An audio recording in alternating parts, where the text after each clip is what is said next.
सभी साथियों को नमस्कार और उम्मीद है आप सभी अच्छे होंगे। आज के इस वीडियो सेशन में हम लोग डिस्कस करने वाले हैं रुक्मिणी साइंस वॉल्यूम 3 के तीसरे सेट की। जी हाँ दोस्तों, इससे पीछे के वीडियो सेशन में हम लोगों ने रुक्मिणी साइंस वॉल्यूम 3 का दूसरा सेट देखा था, जहां पे हम लोगों ने महत्वपूर्ण 20 क्वेश्चन की चर्चा करा था।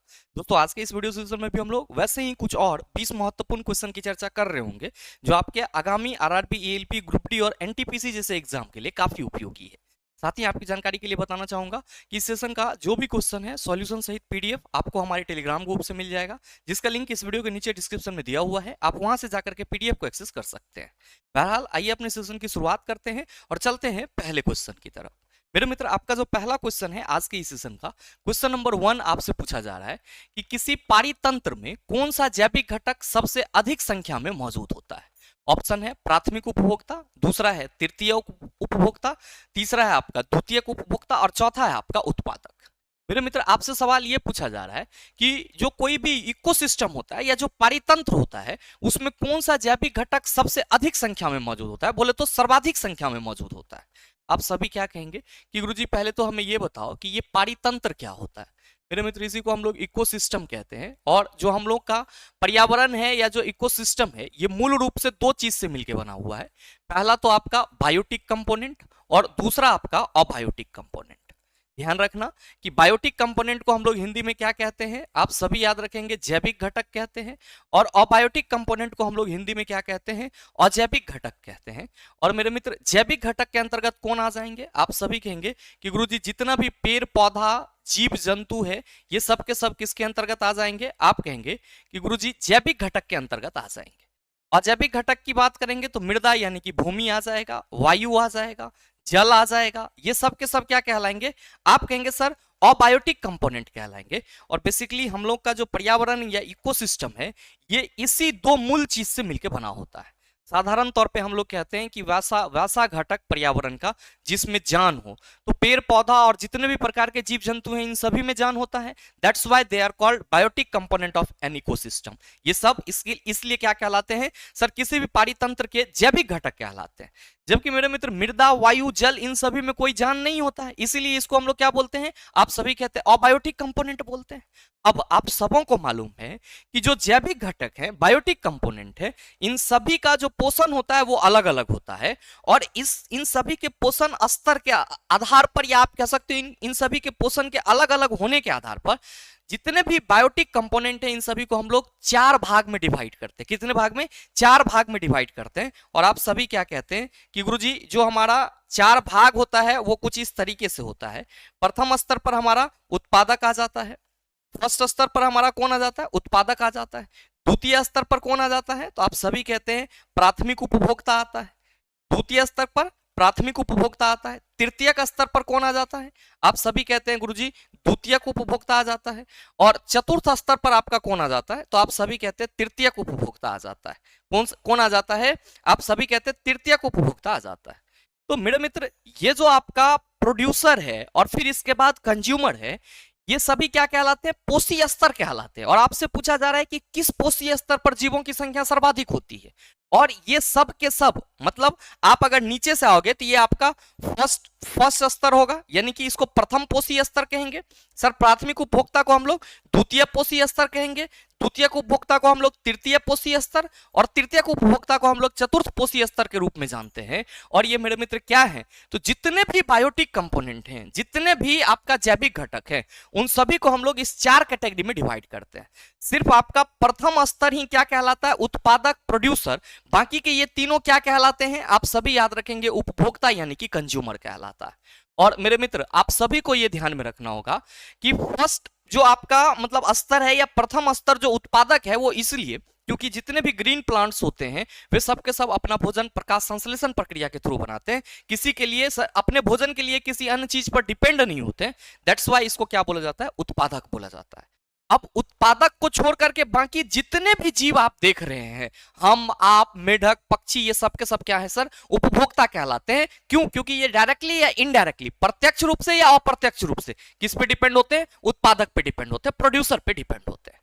अब मेरे मित्र आप सबों को ये ध्यान में रखना होगा कि जैसे जैसे हम लोग पोषी स्तर में ऊपर चढ़ते जाते हैं, जो जीवों की संख्या होती है वो घटती चली जाती है। और आप सभी को ये ध्यान में रखना होगा महत्वपूर्ण रूप से क्या, कि उत्पादक स्तर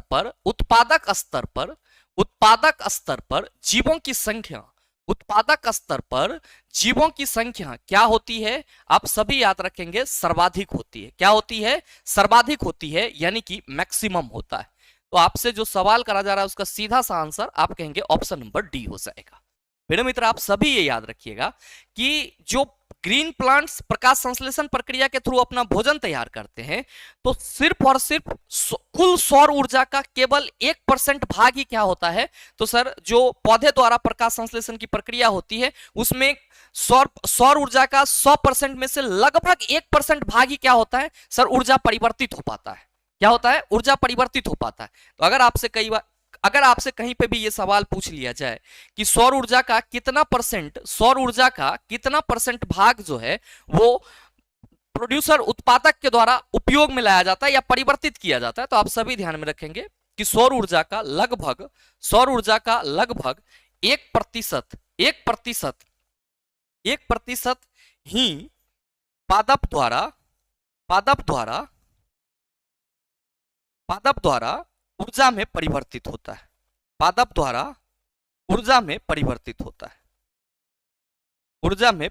होता है। मतलब टोटल सोलर एनर्जी का केवल और केवल 1% ही क्या होता है, तो सर पादप द्वारा अन्न ऊर्जा में परिवर्तित किया जाता है। और याद रखिएगा कि अब पादप को जो भी खाएगा वो तो कंज्यूमर के अंतर्गत आएगा, तो पादप के खाने से जो आपको ऊर्जा मिलेगी उसमें से केवल 10% ऊर्जा ही क्या होता है, बायोमास में बदल पाता है, और यही 10% ऊर्जा फिर अगले लेवल को मिल पाती है। यानी कि अगर कोई प्राइमरी कंज्यूमर ग्रीन प्लांट को खा रहा है तो ग्रीन प्लांट खाने से जो उसको कुल ऊर्जा मिलेगी उसमें से बहुत सारी ऊर्जा क्या होगी, अलग अलग जैविक प्रक्रियाओं में नष्ट हो जाएगी। जैसे कि आपका पोषण हो गया, पोषण के अंतर्गत पाचन आ जाएगा, श्वसन आ जाएगा, इन सभी में नष्ट हो जाएगी। केवल और केवल 10% ऊर्जा बायोमास में बदलेगा, और फिर क्या होगा, तो सर जो प्राथमिक उपभोक्ता और उत्पादक दोनों को खाएगा, द्वितीय उपभोक्ता सर उसको केवल और केवल 10% एनर्जी ही क्या होगी सर, ट्रांसफर होगी। तो ये चीज भी आप सभी ध्यान में रखेंगे। अगला सवाल देख लीजिए। क्वेश्चन नंबर 2 आपसे पूछा जा रहा है कि निम्नलिखित में से कौन सा इमल्सन का एक उदाहरण है। मेरे मित्र आप सभी ध्यान में रखेंगे कि इमल्सन आपका क्या है, आप कहेंगे गुरुजी ये कॉमन कोलाइड का उदाहरण है, यानी कि आप कह सकते हो कि कोलाइड के एग्जाम्पल है। इमल्सन क्या है, कोलाइड के एग्जाम्पल है। और आप सबों को ध्यान में रखना होगा कि जब भी हम इमल्सन की चर्चा करेंगे, चूंकि ये कोलाइड है, इसमें क्या देखने को मिलेगा, आप कहेंगे सर डिस्पर्स्ड फेज, यानी कि प्रक्षेपित प्रावस्था। इसको हम लोग क्या कहते हैं, तो सर प्रक्षेपित प्रावस्था, जिसको डिस्पर्स फेज बोला जाता है। शॉर्ट फॉर्म में हम डीपी लिख रहे हैं। ये क्या होगा, आप सभी ध्यान में रखेंगे, इमल्सन के लिए लिक्विड हो जाएगा, इमल्सन के लिए लिक्विड। और ये प्रक्षेपित प्रावस्था क्या होती है, तो सॉल्यूट लाइक मटेरियल होती है। क्या होती है, सॉल्यूट लाइक मटेरियल। और मेरे मित्र अगर हम लोग बात करेंगे प्रक्षेपण माध्यम की, किसकी बात करेंगे, प्रक्षेपण माध्यम की, जिसको हम लोग क्या कहते हैं, इंग्लिश में डिस्पर्सिंग मीडियम कहते हैं। क्या कहते हैं, डिस्पर्सिंग मीडियम। तो आप सभी ये ध्यान में रखेंगे कि इमल्सन के लिए डिस्पर्सिंग मीडियम भी क्या होगा, लिक्विड ही होगा। क्या होगा, लिक्विड ही होगा। और अगर हम इमल्सन के उदाहरण की बात करेंगे तो आप सभी को यह ध्यान में रखना होगा कि फेस क्रीम तथा दूध, ये दोनों क्या हैं, आप सभी कहेंगे सर इमल्सन के उदाहरण हैं। क्या है, इमल्सन के उदाहरण हैं, जिसमें डिस्पर्सिंग फेज के रूप में लिक्विड रहता है और डिस्पर्सिंग मीडियम के रूप में भी क्या रहता है, आप कहेंगे सर लिक्विड ही रहता है। यानी कि प्रक्षेपित प्रावस्था और प्रक्षेपण माध्यम दोनों क्या होती है सर, समान लिक्विड होती है।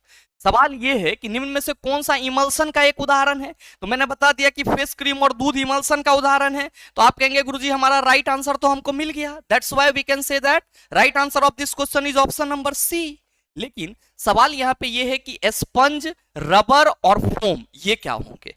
तो मेरे मित्र आप सभी ये ध्यान में रखना कि स्पंज हो या फिर रबर हो या फिर फोम हो, स्पंज हो, रबर हो, फोम हो या फिर प्यूमिस हो, या फिर क्या हो, प्यूमिस हो, ये सब के सब क्या होंगे, ये सब के सब सर फोम टाइप के कोलाइडल हैं। क्या है सर? फोम टाइप के कोलाइडल है, यानी कि फोम का उदाहरण है।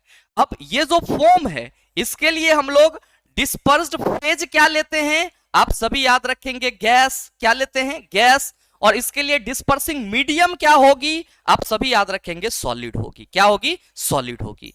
तो जब भी हम कोलाइडल सॉल्यूशन की चर्चा करेंगे आप सभी उसमें क्या पाएंगे? आप कहेंगे प्रक्षेपित प्रावस्था और प्रक्षेपण माध्यम होगी, जिसमें जो हमारा इमल्सन होगा उसके लिए प्रक्षेपित प्रावस्था लिक्विड, प्रक्षेपण माध्यम आप कहेंगे लिक्विड। और एग्जाम्पल के तौर पे दूध और फेस क्रीम, और साथ में अगर स्पंज, रबर, फोम, प्यूमिस इसकी बात करेंगे आप कहेंगे सर ये फोम टाइप के कोलाइडल हैं, जिसमें डिस्पर्स्ड फेज गैस होता है और डिस्पर्सिंग मीडियम क्या होता है? आप कहेंगे सॉलिड होता है। नेक्स्ट सवाल चला आपसे पूछा जा रहा है कि जाइलम का कार्य क्या है? बताओ ना बनेगा। आप क्या कहेंगे कि गुरुजी जब हम लोग पादप में संवहन उत्तक की बात करते हैं, किस में बात करते हैं? पादप, प्लांट में। तो आप सभी क्या कहते हैं कि पादप में जो संवहन उत्तक होते हैं, पादप में जो संवहन उत्तक होते हैं वो सर दो होते हैं। पहला हमारा क्या होता है? जाइलम। दूसरा हमारा क्या होता है? फ्लोएम। दूसरा क्या होता है? फ्लोएम। नो डाउट आप सबों को मालूम है कि ये जाइलम और फ्लोएम क्या करेंगे? किसी न किसी पदार्थ का संवहन करेंगे। ये जो जाइलम है ये क्या करता है? तो आप सभी कहेंगे गुरुजी जल एवं खनिज लवण का संवहन करता है। जल एवं खनिज का संवहन करता है। और फ्लोएम जो है ये क्या करता है? तो आप सभी याद रखेंगे भोजन एवं हार्मोन का संवहन करता है। भोजन एवं हार्मोन का। तो आपसे जो सवाल पूछा जा रहा है भैया उसका आंसर क्या होगा? आप कहेंगे जाइलम का कार्य पूछा जा रहा है। जाइलम का कार्य, तो सीधा सीधा आंसर जल एवं खनिजों का संवहन क्या होगा? आप कहेंगे बिल्कुल राइट आंसर होगा। भोजन का संवहन किसके द्वारा किया जाएगा? आप कहेंगे गुरुजी फ्लोएम के द्वारा किया जाएगा। किसके द्वारा? फ्लोएम के द्वारा किया जाएगा। अब मेरे मित्र आप सबों को यह ध्यान में रखना है कि ये जाइलम और फ्लोएम क्या है। तो जाइलम और फ्लोएम दोनों मिलकर के प्लांट के लिए वैस्कुलर बंडल यानी कि संवहन बंडल का निर्माण करते हैं। तो अगर आपसे कहीं पे ये सवाल पूछ लिया जाए, अगर आपसे कहीं पे ये सवाल पूछ लिया जाए कि निम्न में से पादप का संवहन बंडल है यानी कि वैस्कुलर बंडल है, तो आप सभी क्या कहेंगे कि गुरुजी जाइलम और फ्लोएम, जाइलम और फ्लोएम कंपोजिट होकर के संयुक्त अवस्था में क्या करते हैं? संवहन बंडल का निर्माण करते हैं। क्या करते हैं? संवहन बंडल का निर्माण करते हैं। और मेरे मित्र ये आपका जो प्लांट उत्तक होता है, प्लांट टिश्यू होते हैं, ये क्या होते हैं सर? दो पार्ट में बटे होते हैं। एक होता है हमारा मेरिस्मेटिक टिश्यू और दूसरा होता है परमानेंट टिश्यू। अब परमानेंट टिश्यू भी दो पार्ट में बटा होता है, सिंपल परमानेंट और कॉम्प्लेक्स परमानेंट। सिंपल परमानेंट में तो एस्केलेन काइमा, कोलेन काइमा और पेरेन काइमा आ जाता है। लेकिन मेरे मित्र ये जो जाइलम और फ्लोएम है, ये जो जाइलम और फ्लोएम है, ये दोनों ही क्या है? आप सभी याद रखना कि जाइलम और फ्लोएम दोनों आपका पादप का जटिल अस्थायी उत्तक है। क्या है? कॉम्प्लेक्स परमानेंट टिश्यू है। जटिल अस्थायी उत्तक यानी कि कॉम्प्लेक्स परमानेंट टिश्यू है। तो अगर आपसे ये सवाल कर लिया जाए कि निम्न में से पादप का जटिल अस्थायी उत्तक है, तो आप कहेंगे जाइलम और फ्लोएम। जाइलम क्या करता है? जल और खनिज लवण का संवहन करता है। फ्लोएम क्या करता है? भोजन और हार्मोन का संवहन करता है। पादप का संवहन बंडल कैसे निर्मित होता है? आप कहेंगे जाइलम और फ्लोएम के संयोजन से निर्मित होता है। Now the point is that मेरे मित्र जो जाइलम में जल का संवहन होता है वो एक दिशिक होता है, मतलब एक ही दिशा में होता है, जड़ से पौधे के पत्ती तक। लेकिन मेरे मित्र फ्लोएम के द्वारा जो भोजन का संवहन होता है वो द्विदिशिक होता है। तो आप सभी याद रखना, आप सभी यहाँ पे इस चीज को मेंशन कर लेंगे स्टार मार्क दे करके कि जाइलम में संवहन एक दिशिक होता है, यानी कि वन वे होता है। जाइलम में संवहन क्या होता है? एक दिशिक होता है। और साथ ही मेरे मित्र याद रखेंगे कि फ्लोएम में संवहन क्या होगा? तो आप सभी कहेंगे कि फ्लोएम में संवहन द्विदिशिक होगा, यानी कि टू वे में होगा। द्विदिशिक टू वे में होगा। ये चीज आप सभी ध्यान में रखेंगे। बहरहाल अगला सवाल आपके सामने है, क्वेश्चन नंबर 4 कि गति के दूसरे नियम के अनुसार संवेग परिवर्तन की दर डैश के समानुपाती होती है। मेरे मित्र आप सबों को मालूम है कि जो गति का दूसरा नियम है वो क्या कहता है कि किसी वस्तु के संवेग में परिवर्तन की दर उस वस्तु पर लगे बल के समानुपाती होती है, और ये परिवर्तन बल की दिशा में होता है। आप कहेंगे गुरुजी ये ऐसे कैसे? तो मेरे मित्र आप सभी ये ध्यान में रखना कि जब भी हम लोग सेकेंड लॉज ऑफ मोशन की बात करते हैं, किसकी? सेकेंड लॉज ऑफ मोशन की बात करते हैं, तो न्यूटन के जो 3 गति नियम थे, जो न्यूटन के 3 गति नियम थे, ये मेरे मित्र प्रथम नियम तो जड़त्व के नियम से जाना जाता है, और दूसरा नियम क्या कहता है कि किसी भी वस्तु के संवेग में परिवर्तन। तो आप सभी ये ध्यान रखना कि व्हेनेवर वी डिस्कस अबाउट संवेग, जब कभी भी हम संवेग की चर्चा करेंगे तो संवेग इज रिप्रेजेंटेड बाय p, और फॉर्मूला क्या होगा mv। संवेग क्या होगा, आप कहेंगे सर वस्तु का द्रव्यमान और उसके वेग का गुणनफल। तो संवेग के टर्म में अगर हम लोग न्यूटन के द्वितीय गति नियम को परिभाषित करते हैं तो हम लोग कहते हैं कि किसी वस्तु के संवेग में परिवर्तन की दर, जैसे मान लो कि ये आपका ऑब्जेक्ट है तो इसका कुछ ना कुछ द्रव्यमान होगा। अब मेरे मित्र ये एक बार u वेग से चल रहा है और फिर दूसरे बार v वेग से चल रहा है, तो दोनों ही कंडीशन में जब ये प्रारंभिक वेग u से चल रहा होगा तब भी मास और वेलोसिटी गुना हो रहा होगा, और जब मेरे मित्र v से चल रहा होगा तब भी इसका मास और वेलोसिटी गुना हो रहा होगा। तो हम लोग अगर प्रारंभिक वेग के साथ संवेग की बात करेंगे तो आप कहेंगे mu हो जाएगा, और अंतिम वेग के साथ संवेग की बात करेंगे तो mv हो जाएगा। मेरे मित्र अगर हम mu को p1 मान ले तो आप सभी कहेंगे p1 इक्वल टू mu लिखना पड़ेगा, और mv को अगर हम p2 मान ले तो p2 इक्वल टू हम लोग mv लिखेंगे according to Newton second law कि इस वस्तु के जो संवेग में परिवर्तन की दर होगी, संवेग में परिवर्तन की दर मतलब सर संवेग में परिवर्तन डेल पी तो हमारा p2 माइनस p1 होगा, लेकिन संवेग में परिवर्तन की दर वस्तु पर लगे बल के समानुपाती होगी। मान लो कि हम F बल लगाए हैं तो F किसके समानुपाती होगी, तो संवेग में परिवर्तन की दर, संवेग में परिवर्तन p2 माइनस p1, अब बटा क्या हो गया, आप कहेंगे गुरुजी t हो जाएगा। क्यों, क्योंकि दर कह रहे हैं तो सर संवेग में जो परिवर्तन है उसको तो समय से डिवाइड करना होगा, तो F is directly proportional to the P2 minus P1 बटा T। यही क्या है, आप कहेंगे सर न्यूटन का सेकेंड लॉ जो है वो संवेग के पद में है। अब सवाल ये है कि गुरुजी यहां से ये प्रोपोर्शनल साइन हटेगा या नहीं हटेगा, बिल्कुल हटेगा। F इक्वल टू हम लोग क्या लेते हैं, अगर K लेते हैं तो आप सभी कहेंगे गुरुजी ये P2 माइनस P1 बटा T हो जाएगा। और ध्यान रखना आप सभी क्या कि ये जो K है ये अनुपातिक स्थिरांक है, ये क्या है, अनुपातिक स्थिरांक है। और इफ k इक्वल टू 1, अगर k इक्वल टू 1 हो जाए तो आप F इक्वल टू क्या कह सकते हो सर, P2 माइनस P1 बटा T कह सकते हो तो गया। संवेग में परिवर्तन की दर उस पर लगे बल के समानुपाती होती है और ये परिवर्तन बल की दिशा में होगा। तो कह रहा है कि गति के दूसरे नियम के अनुसार संवेग परिवर्तन की दर डैश के समानुपाती होती है, आप कहेंगे बल के समानुपाती होती है। जड़त्व क्या है, तो सर किसी भी वस्तु का वह गुण है जो उसके अवस्था में परिवर्तन का विरोध करता है। मतलब क्या हुआ कि आप खड़ा हैं तो आप खड़ा ही रहना चाहेंगे, अगर कोई धकेल देगा तो आप गिर जाएंगे। इसी तरीके से प्रत्येक वस्तु जिस स्थिति में होती है, अगर वो विराम में है तो विराम में रहना पसंद करेगी, गति में है तो गति में रहना पसंद करेगी। अगर कोई उसको परिवर्तन करना चाहेगा तो वो उसका क्या करेगा, विरोध करेगा। और यही कारण है मेरे मित्र चलती गाड़ी से आप लोग कूदते हैं तो गिर पड़ते हैं, अगर सही से सचेत नहीं रहते हैं तो।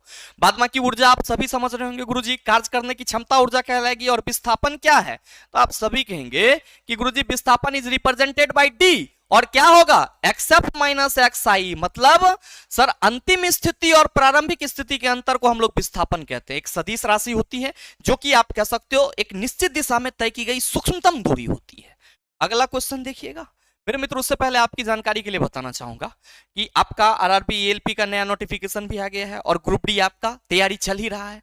तो कोई भी छात्र जो साइंस को नए पैटर्न के हिसाब से कवर अप करना चाहते हैं बिल्कुल ही बेसिक से एडवांस लेवल तक, तो मेरे मित्र आप सभी के लिए ये मिशन 2025 बैच रामबाण साबित होगा। ध्यान में रखिएगा, ये बैच ना सिर्फ आपको आरआरबी ग्रुप डी को क्लियर कराएगा बल्कि मेरे मित्र एएलपी टेक्नीशियन जेई एनटीपीसी जिस किसी भी आप एग्जाम में बैठना चाहते हैं मेरे मित्र उस सारे एग्जाम के लिए साइंस के लिए ये आप कह सकते हो कि रामबाण होगा। ध्यान में रखना कि इसमें आपको कंप्लीट साइंस फाउंडेशन कराया जाएगा, NCERT line by line discussion होगी। कोई मलाल नहीं छोड़ना चाहते हैं इस बार चला कि सर एग्जाम्पलर से क्वेश्चन आ गया, एक्सरसाइज से आ गया, कि उसके लाइन से आ गया, जिस किसी भी चीज से आएगा इस बैच में आपको वो सारे चीज मिलेंगे, सारे चीज आपको प्री प्लान्ड मिलेंगे। नेक्स्ट थ्योरी और न्यूमेरिकल का भय तो अपने दिमाग से निकाल ही देना, क्योंकि न्यूमेरिकल के लिए हम हैं यहाँ पे। क्लास वाइज आपको पीडीएफ मिलेगी, आरआरबी का जो अपडेटेड पीवाईक्यू ई बुक है वो आपको मिलेगा, एनसीईआरटी एक्सरसाइज एग्जाम्पलर जो भी क्वेश्चन है वो सारा आपको वेल अरेंज तरीके से मिलेगा। आप प्रिंट करा करके जितना मर्जी हो उतना बार उसका रिवीजन कर सकते हो, आप उसको पढ़ सकते हो। तो अगर आप इस बैच से जुड़ना चाहते हैं तो मेरे मित्र आप इस दिए गए नंबर पे कॉल या व्हाट्सएप कर सकते हैं। अदरवाइज गूगल प्ले स्टोर से the logical science app download करके भी रेलवे एग्जाम में जाकर के सर आप इस बैच में इनरोल हो सकते हैं। अगर आपको इस बैच से संबंधित किसी भी तरह की अन्य जानकारी चाहिए तो आप इस दिए गए नंबर पे कॉल या व्हाट्सएप कर सकते हैं। बहरहाल मेरे मित्र जो आपका अगला सवाल है बहुत ही लल्लू लाल सा सवाल कि 5 मीटर पर सेकेंड सेकंड के स्थिर वेग से गतिमान 2 किलोग्राम द्रव्यमान वाले एक पिंड की गतिज ऊर्जा क्या होगी? हाय हाय, न बनेगा। क्या कहोगे कि गुरुजी we know that kinetic energy equal to half mv square. Kinetic energy क्या होता है? हाफ mv स्क्वायर होता है। तो हाफ मास कितना है? आप सभी कहेंगे 2 किलो है सर। अब वेलोसिटी तो आप कहिएगा 5 का स्क्वायर। बताओ चला, इससे सरल सवाल और हो सकता है? आप कहेंगे बिल्कुल नहीं। राइट आंसर क्या होगा? आप कहेंगे 25 जूल। नेक्स्ट क्वेश्चन नंबर 6 पूछा जा रहा है कि अपने सभी अपरूप में कार्बन ऑक्सीजन में दहन करके डैश देगा। मेरे मित्र, कार्बन जब भी ऑक्सीजन के साथ जलेगा तो क्या बनाएगा? Carbon dioxide. आप सभी क्या कहेंगे? Sir right answer of this question is option number C. ध्यान रखना कि कार्बोनिक अम्ल की बात करेंगे तो फॉर्मूला इसके लिए हम लोग H2CO3 लिखेंगे। मीथेन की बात करेंगे आप सभी कहेंगे CH4 लिखेंगे। कार्बन मोनोऑक्साइड की बात करेंगे आप कहेंगे गुरुजी फॉर्मूला CO लिखेंगे। नेक्स्ट क्वेश्चन नंबर 7 पूछा जा रहा है कि जल के कितने अणु आयरन परमाणु के 3 अणुओं के साथ अभिक्रिया करके Fe3O4 बनाते हैं? ना बनेगा। क्या कहोगे कि गुरुजी जब वाटर Fe2O के साथ अभिक्रिया करेगा तो ये क्या बना लेगा? आप सभी याद रखना, Fe3O4 प्लस हाइड्रोजन बनाएगा। इस रिएक्शन को याद रखना है क्या कि जब आयरन वाटर के साथ अभिक्रिया करेगा तो Fe3O4 प्लस H2 बनेगा। अब आपसे सवाल यह है कि जल के कितने अणु आयरन परमाणु के 3 अणु के साथ अभिक्रिया करते हैं? आप कहेंगे गुरुजी ये कैसे पता चलेगा? मेरे मित्र, बैलेंस करने से। क्या देख रहे हो कि यहां पे Fe3O4 में फेरस के 3 परमाणु हैं, तो यहां पे भी तो हमको 3 परमाणु लाना होगा। आप कहेंगे बिल्कुल। अब ध्यान देना कि यहां पे ऑक्सीजन 4 है और इधर आपका ऑक्सीजन आप कहेंगे 1, तो आप कहिएगा इधर हम 4 लाएंगे। और ध्यान देंगे कि जैसे ही आपने इधर 4 ऑक्सीजन करा, हाइड्रोजन की संख्या बढ़ के 8 हो गई, तो आप कहेंगे गुरुजी इधर भी हमें हाइड्रोजन क्या करना होगा? आप कहेंगे 8। अब आप देख लो कि समीकरण आपका बैलेंस है, संतुलित है। 8 हाइड्रोजन उधर, 8 हाइड्रोजन इधर, 4 ऑक्सीजन इधर, 4 ऑक्सीजन इधर, 3 आपका लोहा 3 इधर, लोहा 3 इधर। मेरे मित्र याद रखना, केमिस्ट्री में बैलेंस्ड इक्वेशन के अलावा किसी भी इक्वेशन का वैल्यू नहीं है। जब भी हम केमिस्ट्री पढ़ेंगे तो हम संतुलित रासायनिक समीकरण की ही चर्चा करेंगे। और जब भी इस प्रकार का सवाल आपसे पूछा जाएगा तो बगैर रासायनिक समीकरण को संतुलित किए हुए आंसर आपको नहीं मिलने वाला है। तो अब आप क्या कहेंगे कि गुरुजी इस रिएक्शन को देख के हम ये कह सकते हैं कि लोहा के 3 परमाणु और वाटर के 4 अणु के साथ अभिक्रिया करके Fe3O4 का 1 अणु और हाइड्रोजन का जो है वो क्या कर रहा है? 4 अणु निर्मित कर रहा है। तो सवाल है कि जल के कितने अणु आयरन परमाणु के 3 अणु के साथ अभिक्रिया करके Fe3O4 बनाते हैं? आप कहेंगे जल के 4 अणु आयरन के 3 अणु के साथ या 3 परमाणु के साथ अभिक्रिया करके क्या करते हैं? Fe3O4 बनाते हैं। That's why right answer of this question is option number B. अगला सवाल चला, क्वेश्चन नंबर 8 पूछा जा रहा है, निम्नलिखित में से किस शब्द का प्रयोग अयस्कों में उपस्थित मिट्टी और रेत जैसी अशुद्धियों के लिए किया जाता है? अयस्क की कठोरता, गालक, स्पंजी, गैंग, क्या होगा इसका आंसर?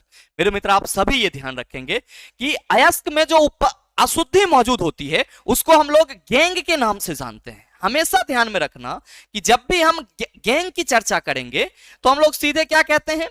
अयस्क में मौजूद अवांछित पदार्थ। आप सबों को मालूम है अयस्क से हम लोग क्या करते हैं? तो सर किसी न किसी तत्व का निष्कर्षण या किसी न किसी धातु का निष्कर्षण करते हैं। तो अयस्क में मौजूद अवांछित पदार्थ, अयस्क में मौजूद अवांछित पदार्थ जैसे क्या चिल्ला? तो आप सभी याद रखेंगे रेत, मिट्टी के कण इत्यादि, ये सब क्या है? आप सभी याद रखेंगे सर गैंग कहलाते हैं। अगर आपसे यह सवाल कर लिया जाए कि what did you mean by dressing of the ore के ड्रेसिंग से आप क्या समझते हो? तो आप ये मत समझ जाना कि घाव वाला ड्रेसिंग होगा, और ये भी मत समझना कि कपड़ा पहनने वाला ड्रेसिंग है, ये दूसरा है। ड्रेसिंग ऑफ द ओर या ड्रेसिंग ऑफ ओर भी इसको हम लोग कहते हैं। मेरे मित्र, जो हम लोग किसी भी अयस्क से अवांछित पदार्थ यानी कि अशुद्धि हटाते हैं, तो अयस्कों से अवांछित पदार्थों को निष्कर्षित करने निकालने की जो प्रक्रिया होती है वो क्या कहलाता है? अयस्क का सांद्रण कहलाता है। तो चला लिखो यहां पे का कि अयस्कों से अपशिष्ट पदार्थ हटाने की प्रक्रिया, अयस्कों से अपशिष्ट पदार्थ हटाने की प्रक्रिया क्या कहलाएगी? आप सभी कहेंगे अयस्कों का सांद्रण यानी कि ड्रेसिंग ऑफ ओर कहलाएगा। अगला क्वेश्चन नंबर 9 पूछा जा रहा है कि किस कोशिका का आकार बदलता रहता है? अंडाणु, चिकनी पेशी, अमीबा, तंत्रिका कोशिका। क्या कहोगे कि गुरुजी आपने कई बार बताया है कि ये जो अमीबा है इसका शरीर जो है एक ही कोशिका से मिलकर बना होता है और ये अपने एक ही कोशिका के द्वारा अपने शरीर के सभी कार्यों को करते हैं, चाहे वो पोषण हो, पाचन हो, उत्सर्जन हो, सब उसी के थ्रू होता है। और आप सभी ये भी कहते हैं कि अमीबा के आसपास में गुरुजी जैसे ही कोई फूड मटेरियल आता है ये अपना बॉडी बढ़ाना शुरू कर देता है। अब सोचो जब तक इसके बॉडी में आकार परिवर्तन करने की क्षमता नहीं होगी तब तक क्या ये फूड को ट्रैप कर सकता है? आप कहेंगे बिल्कुल नहीं। तो सवाल तो आपसे वही है कि किस कोशिका का आकार बदलता है? आप सभी याद रखेंगे अमीबा का क्या होता है? आकार बदलता है। मेरे मित्र ध्यान रखना, अंडाणु है, ओवम है, इसको हम लोग क्या कहते हैं? आप सभी याद रखेंगे, इसको हम लोग फीमेल गैमेट्स कहते हैं। क्या कहते हैं? फीमेल गैमेट्स कहते हैं। और इसकी जो संरचना होती है वो लगभग कैसी होती है? गोलीय होती है। अच्छा, चिकनी पेशी, स्मूथ मसल्स, आप सभी कहेंगे गुरुजी हम लोगों ने पीछे के सेशन में करा है कि हमारे जो बॉडी के मसल्स हैं इसका काम बॉडी में मूवमेंट कराना होता है, गति लाना होता है। क्यों? क्योंकि सर जो बॉडी में मसल्स है इसमें एक्टिन और मायोसिन नामक प्रोटीन पाए जाते हैं जो कि संकुचनशील प्रोटीन कहलाते हैं। और हमारे बॉडी में मसल्स के मूवमेंट के चलते ही हमारा कोई भी ऑर्गन क्या हो पाता है? सर मूव कर पाता है। और आपके बॉडी में कितने प्रकार के मसल्स हैं? आप कहेंगे सर मुख्य रूप से 3 प्रकार के हैं। कौन कौन सा? तो पहला है आपका रेखित पेशी, दूसरा है आपका चिकनी पेशी और तीसरा है आपका हृदय पेशी जिसको कार्डियक मसल्स के नाम से जानते हैं। तो जो चिकनी पेशी होती है मेरे मित्र ये क्या होते हैं? तो आप सभी कहेंगे इनवॉलेंट्री मसल्स होते हैं, मतलब हम अपने इच्छा अनुसार इसमें परिवर्तन नहीं ला सकते। साथ ही साथ ये क्या होते हैं? स्पिंडल शेप वाले, तर्करूपी होते हैं।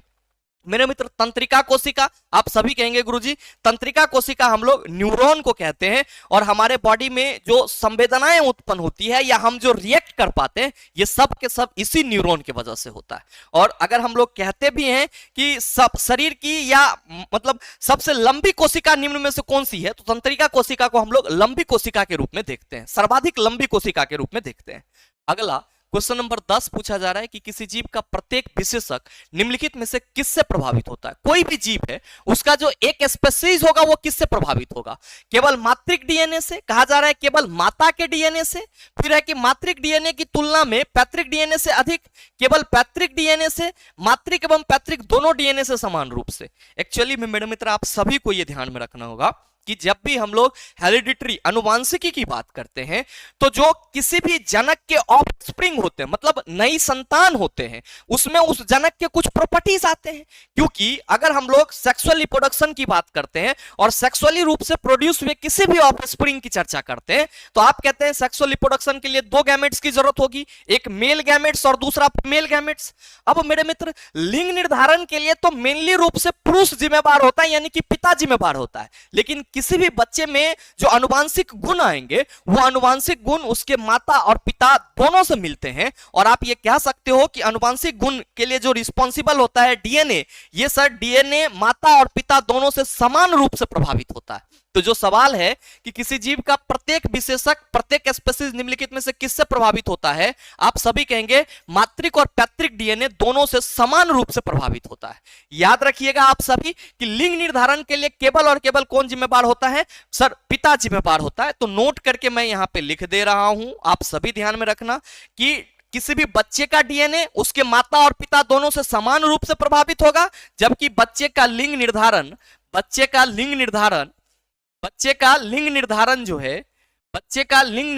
आप सभी याद रखेंगे पिता से होता है। बच्चे का लिंग निर्धारण किससे होगा? आप सभी कहेंगे पिता से होता है।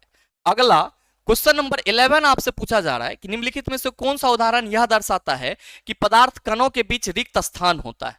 पानी उबलना, लोहे की कील का टूटना, अगरबत्ती का जलना, पोटेशियम परमैंगनेट का पानी में समान रूप से वितरित होना। कौन सा एग्जाम्पल ये बता रहा है कि पदार्थ के कणों के बीच में पर्याप्त रिक्त स्थान होता है? आप सबों को मालूम है कि इस पृथ्वी पर जितने भी पदार्थ हैं वे सब के सब छोटे छोटे कण से मिलकर बने हुए हैं। मेरे मित्र इस चीज के लिए आपने पीछे के क्लास में सर डिस्कस भी करा था कि अगर ये हमारा कोई पदार्थ है तो ये इस प्रकार के छोटे छोटे कण से मिलकर बना होगा। क्या होगा? इस प्रकार के छोटे छोटे कण से मिलकर बना होगा। और आप सभी क्या देखते हो कि गुरुजी इनके कणों के बीच में कुछ गैप होता है जो कि अंतराण्विक स्थान के रूप में जाना जाता है। और इसके कण आपस में मजबूत आकर्षण बल से बंधे होते हैं जिसको हम लोग अंतराण्विक आकर्षण बल कहते हैं।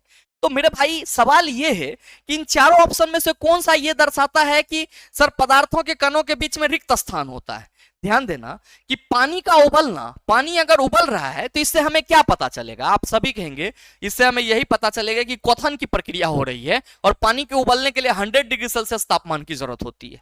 लोहे का कील टूट गया है, अगर वो टुकड़ा टुकड़ा में हो गया तो हम ये कह सकते हैं कि गुरुजी जो टुकड़ा टुकड़ा है यही लोहे के कील के निर्माण के लिए उत्तरदायी है, लेकिन इससे यह नहीं पता चल रहा है कि पदार्थ के कणों के बीच में गैप है।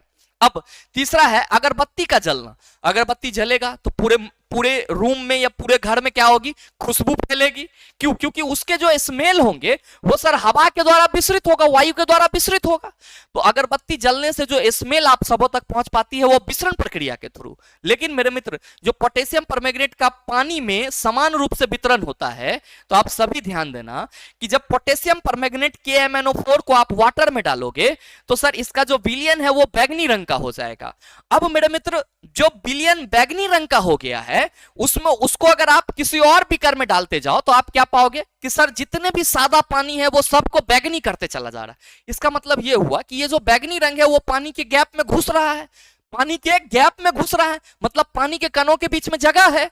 तो जो आपसे सवाल करा जा रहा है कि निम्नलिखित में से कौन सा पदार्थ यह दर्शाता है कि पदार्थ के कणों के बीच पर्याप्त रिक्त स्थान होता है, आप सभी कहेंगे पोटेशियम परमैंगनेट का पानी में समान रूप से वितरित होना यह दर्शाता है कि पदार्थ के कणों के बीच में क्या होते हैं, आप कहेंगे सर पर्याप्त रिक्त स्थान होते हैं।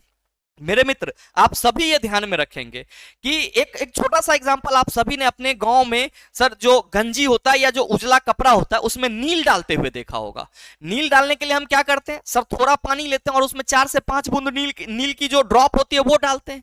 आप क्या देखते हो कि 4-5 बूंद नील जो है वो पूरे के पूरे पानी को क्या कर दे रहा है, नीला कर दे रहा है।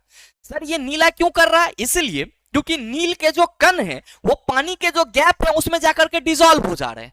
तो जाहिर सी बात है कि सर नील द्वारा पानी के कलर को पूरा सर नीला कर देना या पोटेशियम परमैंगनेट द्वारा पानी के कलर को बैगनी रंग में बदल देना, यह दर्शाता है कि पदार्थ के कणों के बीच में क्या होता है, पर्याप्त रिक्त स्थान होता है। और इस रिक्त स्थान को हम लोग किस रूप में जानते हैं, आप सभी कहेंगे अंतराण्विक स्थान यानी कि इंटरमॉलिक्यूलर स्पेस के रूप में जानते हैं। किस रूप में, अंतराण्विक स्थान यानी कि इंटरमॉलिक्यूलर स्पेस के रूप में जानते हैं। यह चीज ध्यान में रखेंगे। अगला क्वेश्चन नंबर 12 आपसे पूछा जा रहा है, ये 11 था ना, हाँ बिल्कुल 12 आपसे पूछा जा रहा है कि जब किसी वस्तु को 10 सेंटीमीटर फोकस दूरी वाले अवतल दर्पण के सामने रखा जाता है। चला ये हमारा अवतल दर्पण है, ध्यान देना। तो ये अवतल दर्पण का ध्रुव होगा, ये फोकस, और ये क्या होगा, पोल होगा। अब कहा जा रहा है कि वस्तु को 10 सेंटीमीटर फोकस दूरी वाले, तब P से F तक की दूरी कितना, आप कहेंगे 10 सेंटीमीटर। दर्पण के सामने 20 सेंटीमीटर की दूरी पर एक प्रतिबिंब बनता है। अब देखो ध्यान से कि 10 सेंटीमीटर फोकस दूरी वाले अवतल दर्पण के सामने रखा जाता है तो दर्पण के सामने 20 सेंटीमीटर की दूरी पर एक वास्तविक प्रतिबिंब बनता है। यहां वस्तु की दूरी डैश है, ध्यान देना कि 10 सेंटीमीटर की दूरी पर फोकस दूरी है। क्यों? क्योंकि कहा जा रहा है कि जब किसी वस्तु को 10 सेंटीमीटर फोकस दूरी वाले अवतल दर्पण के सामने रखा जाता है तो दर्पण के सामने इसका 20 सेंटीमीटर की दूरी पर एक वास्तविक प्रतिबिंब बनता है। दर्पण के सामने 20 सेंटीमीटर, अगर P से F तक 10 है तो P से P तक आपका ये आपका वक्रता केंद्र होगा चला, तो P से C तक क्या होगा, आप कहेंगे गुरुजी ये तो 20 सेंटीमीटर हो जाएगा। ये क्या होगा, 20 सेंटीमीटर। और आप क्या जानते हैं कि अगर 20 सेंटीमीटर पे हमारा प्रतिबिंब बन रहा है मतलब वस्तु क्या होगा, वक्रता केंद्र पर रखी होगी। तो मेरे भाई इसको तो सॉल्व करने की जरूरत ही नहीं है, आप सीधे सीधे क्या कहेंगे, गुरुजी right answer of this question is option number A. ध्यान से समझना, कह रहा है कि जब किसी वस्तु को 10 सेंटीमीटर फोकस दूरी वाले अवतल दर्पण के सामने रखा जाता है तो ये मान लो कि आपका अवतल दर्पण है जिसमें ध्रुव से लेकर के फोकस तक की दूरी 10 सेंटीमीटर है। अब कह रहा है कि जब 10 सेंटीमीटर के सामने रखा जा रहा है तो दर्पण के सामने प्रतिबिंब 20 सेंटीमीटर की दूरी पर बन रहा है, मतलब फोकस दूरी के दोगुने दूरी पे बन रहा है। और अवतल दर्पण में फोकस दूरी का दोगुना दूरी, आप कहेंगे वक्रता केंद्र, और वक्रता केंद्र पर प्रतिबिंब तभी बनेगी जब वस्तु क्या होगा, आप कहेंगे वक्रता केंद्र पर रखी गई होगी। तो जाहिर सी बात है कि P से लेकर के C तक की दूरी कितनी होगी, आप कहेंगे 20 सेंटीमीटर। तो राइट आंसर आप कहिएगा ऑप्शन नंबर ए हो जाएगा। अगला क्वेश्चन नंबर 13 आपसे पूछा जा रहा है, निम्न में से कौन सा परमाणु द्रव्यमान की इकाई का प्रतीक है। मेरे मित्र ml, मिलीग्राम, ग्राम या फिर यू, क्या कहिएगा कि गुरुजी परमाणु द्रव्यमान इकाई का प्रतीक D है, यानी कि U, जिसको हम लोग क्या पढ़ते हैं, यूनिफाइड मास पढ़ते हैं। क्या पढ़ते हैं, यूनिफाइड मास पढ़ते हैं, यूनिफाइड मास। पहले क्या था सर, एएमयू, जिसका मतलब क्या होता है सर, एटॉमिक मास यूनिट। तो मेरे मित्र, पहले जब परमाणु द्रव्यमान की इकाई ली जाती थी तो वो एएमयू में बताई जाती थी। पहले जब प्रारंभिक दौर में परमाणु द्रव्यमान की इकाई की चर्चा की जाती थी तो हम लोग एएमयू यानी कि एटॉमिक मास यूनिट लेते थे। लेकिन अब क्या है, तो यू यानी कि हम लोग इसको यूनिफाइड मास के रूप में देखते हैं। इसलिए सही आंसर हमारा ऑप्शन नंबर डी हो जाएगा। अगला है क्वेश्चन नंबर 14 कि एक बंद परिपथ में यदि 100 कूलम का आवेश 50 सेकंड की अवधि के लिए प्रवाहित होता है तो परिपथ में प्रवाहित की गई धारा न बनेगा, क्या कहोगे, आई इक्वल टू क्यू बटा टी। सर कूलम जो है वो हमारा 100 है और 50 सेकंड तक हो रहा है प्रभावित, तो जो हमारा आंसर होगा वो क्या होगा, 2 ampere. Right answer option number ए। नेक्स्ट क्वेश्चन नंबर 15 कि सही कथन का चयन कीजिए। परागन जो है, पॉलिनेशन इसको बोलते हैं, पराग कणों का पुंकेसर से वर्तिकाग्र तक हस्तांतरण है। परागन फूल में कीटों का आना है, बिल्कुल नहीं है। परागन बीजांड में पराग नलिका की वृद्धि है, बिल्कुल नहीं है। परागन पराग कणों का अंकुरन है, बिल्कुल नहीं है। आप सभी ध्यान में रखेंगे कि जब भी हम किसी भी फ्लावर के सर रिप्रोडक्टिव पार्ट की चर्चा करते हैं तो हम सभी क्या कहते हैं कि गुरुजी जो फ्लावर होता है उसके रिप्रोडक्टिव पार्ट की संरचना कुछ इस तरीके से होती है। और आप सबों को मालूम है कि ये अंडाशय है और यहाँ पे क्या मौजूद होता है, आप सभी कहते हैं ओवम मौजूद होता है। और ये अंदर यानी कि परागकोश है, यहाँ पे क्या मौजूद होता है, आप कहते हैं पॉलन ग्रेन यानी कि परागकण मौजूद होते हैं। तो जब मेरे मित्र अंदर से यानी कि जो आपका पुंकेसर है, हम लोग फ्लावर के मेल पार्ट को क्या बोलते हैं, एस्टेमन यानी कि पुंकेसर, और फीमेल पार्ट को पिस्टिल या कार्पेल बोलते हैं।